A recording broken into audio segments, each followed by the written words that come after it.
Hey guys, almost noon Sunday. Welcome back to Eagle Trading Channel. I want to kind of go over some different thoughts on GameStop. The market's definitely changed in structure, and for me, being an old school trader, I'm having to adapt to this new market. It's like nothing I've ever seen before. When someone came out the target price of 1,000 on GameStop when it was at like 20, 30, I thought they were absolutely insane. But now I'm kind of looking at this and taking a different perspective of it. Let me give you my thoughts on AMC. Technically, what we're looking at. Can it do the same type of move GameStop's doing? And then someone asked me to look at Nokia. So really quick, I guess we'll start from the top down and go with Nokia. Nokia obviously is not what I wanted to see in a move that I expect to replicate something close to GameStop or even the same thing AMC's done. Fibonacci wise, that's what I've been using to determine price targets. That's how I came up with my target when GameStop was at 500, and I said it was going to go to 114, and I missed it by 2 points, was Fibonacci. So traditional technical analysis isn't really working with GameStop, or these, but Fibonacci is kind of, the market tends to move in numerical increments based on fear and greed, because fear and greed is never going to change in the market. So when you're looking at something like Nokia or GameStop or whatever, and I love the idea of what's happening between the retail traders and the big hedge funds. It's kind of like a civil war in the stock market. It's cool to watch, but there's a few things that concern me. And I'm going to switch gears a lot because I have horrible ADD. But I'm kind of worried that these big money guys. There's a reason they're all loaded in billionaires is they're smart and they adapt. So the guys that have been sitting on the sidelines that are like, damn, I'm glad I didn't short that at $90 a share, 100, 150, 200, are now like, it's at 300 and something. Now it's starting to make sense. I might take a shot. Or they could band together and power numbers just like the retail guys and the Wall Street bet guys did and say, okay, they want to play that way, we can play that way too. And it's just like when things start to change and they start to learn to adapt, that's when the game changes and it gets a little scary. That being said, I will give props to the retail guys that are still holding this and that have the freaking diamond hands, quote unquote, to continue to hold the ground and say, F you, we're not going to sell, because what that's creating is more guys like me or old school traders that are saying, okay, I'm game, like I see what's happening here, this is like nothing we've ever seen before. Now I'm starting to figure it out, like I'm game, I'll go in small, enough people go in small, and now you're going to have two energies colliding where you're going to have more people piling on saying, okay, this actually could go to 1,000 when you think about it. People keep piling on and adding on, and the hedge funds guys something's going to give. So I'm just going to get Nokia out of the way really quick. Nokia, I don't like it here. I don't like the whole move that it did. I don't like the volume aspects, the configurations. But from a risk-reward perspective, I mean, it's right at baseline breakout. You don't want to see it close below like 450, I guess. I don't know. It's got to get back above, 550 for me to even be interested in it. So risk-reward, tight stop. Nokia looks good. But fundamentally, it doesn't really matter, I guess. Technically, meh, it's not looking so good. No interest there. I think if there's any two that you're going to pick on or choose, it's going to be AMC and NAKD. Or yeah, NAKD, yeah, NAKD. And probably the biggest focus for me, as crazy as it sounds, is AMC. I like the theme of AMC kind of being in line with the GameStop theme of finding something that people want to band together and back up, like no one wants to see the theaters go down. And I'm going to tell you what to look at AMC. Can AMC replicate the type of move that we saw in GameStop? Probably not, because when we look at GameStop, and this is the leader of the band, no doubt about it, we've already seen that the moves are kind of moving commensurate with each other. Here's GameStop here now. And I'm going to go on the numbers to look for in GameStop and why the Bulls are winning the battle here, believe it or not. And that Monday's a crucial, pivotal day, and the numbers that we don't need to close below if you're long GameStop and you're expecting higher moves. Regardless of what anybody says, the numbers are going to tell the story here. Do you want to play momentum in GameStop? No, you want to play weakness in GameStop. Every flush has been jumped on by short covering and by people that haven't been in the stock yet that want to go long. Momentum to the upside, it's okay as long as we're going small and you're not going to lose your freaking house if we gap down the next day, because like I said, something could change along the way.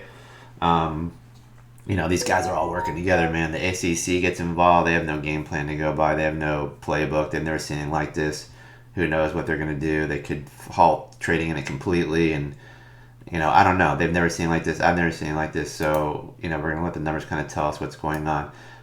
When we go in on GameStop here, and like I said, the Fibonacci's are what I've been using to find these numbers. Like when we were at 500 to pick 114 out of nowhere, like that was a Fibonacci retracement level.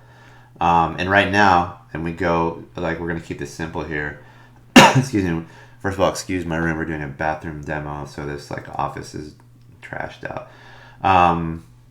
But yeah, we just look strictly at Fibonacci's to kind of see who's winning between the bulls and the bears, and we remove a lot of this other stuff here. I'm going to clean up these lines here. You'll see the bulls are in charge here. As crazy as that sounds, the bulls are actually in charge at $300 and something a share. Can this go to like 1,000? When someone told me that first, I thought it was the silliest thing I've ever heard when it was at like 30. But then when I started to see movements that I've never seen before, I started to switch up. And when it was at like 40, I said 96.80, I think was the target price based on Fibonacci. And then when it hit like the next day, I think it hit like 90 or 140 or 150. I was looking at new Fibonacci numbers and I said 395 is possible. And then we hit 389 that day with like a pre-market of like in the 500s. I'm having to move and adjust with this stock. So as the stock continues to change in its structure, I'm going to continue to change and make adjustments along the way. So to say that it can't go to 1,000 right now, I'm not saying that. The RSI has pulled back and it's alleviated the overbought condition. The MACD is kind of basing out here with a potential crossover. We do have a bearish MACD from this move here because of the amount of energy it took out of it on that downdraft. But then we did have a positive crossover in the gap, and then this little curl down is now starting to curl back up. So you get a crossover here and you break this kind of wedge that we're seeing, on the MACD, and you also break the wedge that we're seeing on the stock price. This is why I'm saying Monday is so important. Because when we look at it, like I said, let's go straight off Fibonacci, because Fibonacci measures basically fear and greed in numbers. You can go from tail to wick, which I hate to do, but wick to tail, and you'll see that as long as we hold above this kind of 295 area, that's the battleground area, and you can see how the Fibonacci's come into play. And you can see on the Fibonacci on 23.6, we held it and it shot back up, and then where did it run out of steam at? The 78.6. And these don't have to be exact numbers. They're areas of energy. You can push through there because the buyers are overwhelming the sellers, but eventually the sellers start to overwhelm the buyers and you start to pull down. But look how the Fibonacci's have been. This is how I pulled in that number, the 114 area. But you can kind of see how the fibs are working here. So if this is a tug of war and the 50% area is 298, bulls are winning right now. Monday's going to tell me a lot, though. We could gap down and break this potential MACD crossover, but to short it on that would be stupid because we've seen gaps like this before. And we can remove that the Fibonacci as well, and you can kind of see how we're creating this tightening wedge. And this wedge is kind of like this upward movement here versus the downward trajectory. And I'm just going to draw it really quick here. It's kind of like this versus this. And it's kind of pushing to the upside. So we're getting a little bit of an inverse head and shoulders here, which leads to the potential for a breakout to the upside. Holy crap. Like, I don't know. I mean, the hedge funds might be playing this from the opposite side, but if the retail guys continue to gang up, these energies are going to explode in one direction or the other. I don't know. But when you look at a typical pump and dump, you see this move with this short squeeze and then the failure. But normally you get a move like this. And once again, I'm gonna remove some of these so we don't get too complicated. And a pump and dump, you'll get a move like this, and then you'll get the squeeze that fires it up like that, and then it pulls back, and then you'll usually hit there, and then maybe bounce, and then bounce maybe up there, and then down again, or you just hit the downward trend line, and then you kind of fail here, and it just keeps going.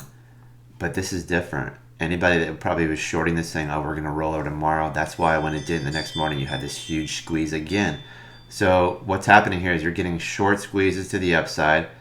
The money wants to sell and take profit. And then as you come down, whether you're getting liquidation gaps or guys are panic selling or whatever the case is, there's another whole group of people that wants to buy and long again.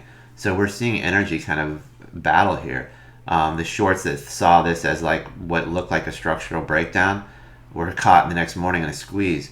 But once that squeeze alleviated the energy and they're like, all right, we're done, and the shorts covered, you started to see another guys, people saying, okay, well, there's the trend line again, then pull back and then bounce again, long again. So this is going to sort itself out within a few days here of which way we're going. And like I said, you can kind of figure out the numbers. I'm not a guy that draws. I'm not a guy that draws a lot of horizontal lines. But if you wanted to kind of look at it from a horizontal perspective, you can see that there kind of is a median area along here that kind of looks something like this.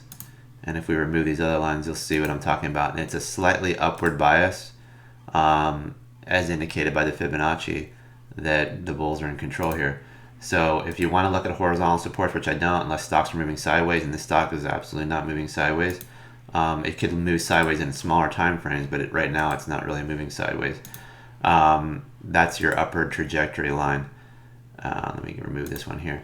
It's kind of like this is your energy line here, and it's moving slightly to the upside, and it kind of rides right along the 50% Fibonacci, where the bulls are like in control above here, and the bears are in control here, and then you kind of, it's like a magnet. You're pulling back, and it's going to tighten and tighten, and then it's going to explode in one way or the other.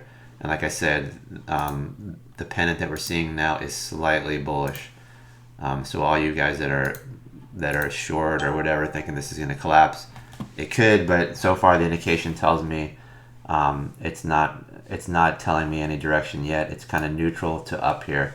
And then also when you look at the Heikin-Ashi candles that extrapolate information from the prior candle, you can kind of see that within the gap, the runaway gap, there was 11 green candles and 9 red candles, which is slightly favoring the bulls. But when you switch to Heikin-Ashi on 20-minute candles, you're seeing that it's 13-7. And look at a clear picture that is. And this takes volume and other things into consideration.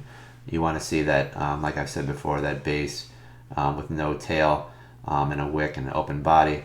That really shows you a powerful indicator of trend direction. As you can see it down here, it's opposite with no wick and a tail only. So far, bulls in control, 298, closing stop. If you want to kind of play it, traditionally by who's winning the battle, doesn't mean that we, like if you had a closing stop in here, and then we see the big gap up the next day, you would have got torched. So I'm just trying to give you some numbers to look at. Nokia, can it replicate the same move? Not likely. And then a lot of people are going to say, well, you don't know what you're talking about, Nokia to the moon. That's fine. When you look at GameStop here, though, and we look at these are all even the red day down on traditional candles is all green on Heikin-Ashi. Here's your standard trend candle. Even this is a green candle on Heikin-Ashi, which tells me GameStop is the leader here, and GameStop is still currently where it's at. If you compare that though to Nokia or to AMC, and we did this before, study comparison, and we add AMC in there, you'll see that they are moving in tandem with each other. So there's no reason to think that because GameStop started at like $4 or whatever, and AMC kind of started at the same area, that AMC can go to 500. It's not really. It doesn't work that way. In fact, if you look at the intraday 20-day 20s, you're going to see that they kind of move in tandem with each other, almost exactly commensurate moves here. You can kind of line it up and see that. Let me remove some of this crap on here, but you'll see that the only way that they could break away from each other is if you would see that people say, okay, GameStop, we proved, we won the battle, we won the war, we beat the hedge funds, let's rotate out and jump on GameStop now. But GameStop's averaging 600 million shares a day. So what you'll see on GameStop is, if you break that down by the hour, it's like $92 million, 92 million shares an hour, or like 1.5 million shares a minute. If you start see AMC trading above like 2 million shares a minute, and you see GameStop going down and AMC going up, that means it's game on for AMC. But until you see that, it's just not going to be the same. The structure of the options isn't the same. It's not the perfect storm that you saw in GameStop. Like I said, it doesn't mean it can't happen. It won't happen because of the short covering and the structure of the options trading. It'll happen because the money's rotating out, and people have found a new area to kind of mob and run into. So let's do the comparison. Like I said, on the 20-minute chart, I think I just showed you that, but we're going to add a compare, and you're going to see that even on the 20, they're even more correlated with AMC and GameStop. Almost exactly. You can kind of see what I'm talking about. Like, they kind of started baseline, they had the pop. In fact, if you move it this way, you'll see it's even closer. Then they had the big move up, and you can kind of see that they mimic each other in movement. Very close here, spike up, and now they're almost exactly. So is it possible for GameStop to move up and AMC to move down? Yes. Is it possible for GameStop to move up and AMC to move together? That's more possible. And is it possible for GameStop to move down and AMC to move up? Yeah, but you'll have to find those numbers that I was looking at on the volume. You're going to need to see 2 million shares plus a minute in AMC, and AMC gaining while GameStop's moving down. That tells you that, oh boy, the money's coming out of GameStop and into AMC, and AMC is going to make a monster run.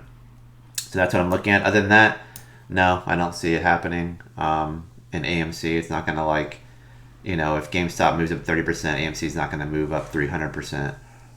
It's just not the way it works. So, I've been wrong before, but, this is just, I can change my opinion based on what the indications are telling me, the volume and the price movement. So far, they're moving kind of equal to each other. And like I said, for them to break away, you're going to have to see those volume numbers that I talked about. So hopefully that helps you guys out. If you want to partake in GameStop, I'm slightly long, very small. But the name of the game is to buy the weakness and set a stop of where you're willing to not lose your house, and ride it out to the upside. But if we start to see this wedge break, there is enough in the MACD shape and enough upward movement in the RSI to get you move into the 620 to 640 area. I know that sounds crazy for guys that are old school like me, but that is actually possible. Looking at, like I said, the RSI, we've really alleviated a lot of the overbought condition.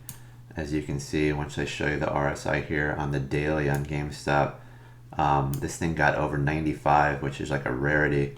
I think it got close to 100 at one point. But we've really lost a lot of that, which is good.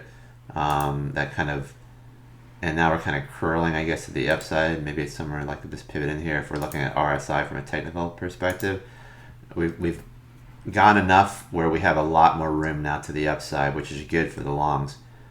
Because if you move now from this area here to the upside and replicate the 98 move, that'll get you to the 600.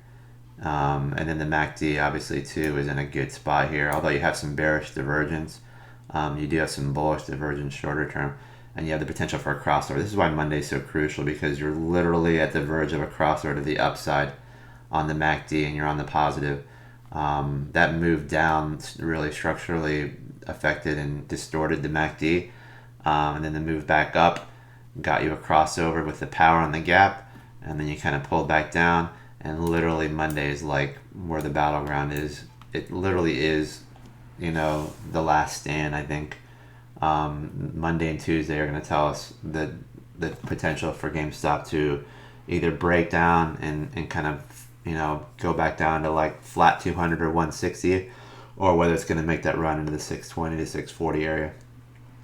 There's probably also a lower channel too that kind of moves something incommensurate with this move that we saw here. So it might be something more along. I don't know if I want to dare to do that wick, but it could be something like this, where we're trying to catch average areas of candle touches and movements. And then your upper, like I said, would be, 600, 620. And that would be sometime on, I don't know, maybe Tuesday or Wednesday. Like I said, we're going to have to see how this breaks. But I think the move would be powerful and in a very short term period of time. But literally Monday is the do or die, I think, on GameStop. We've seen it gap down before and do a head fake, but now this is starting to get tighter and tighter and tighter, and we could start to wedge in here and then determine our move. So those are the numbers to look at, and we'll see what goes, guys. Have a good weekend.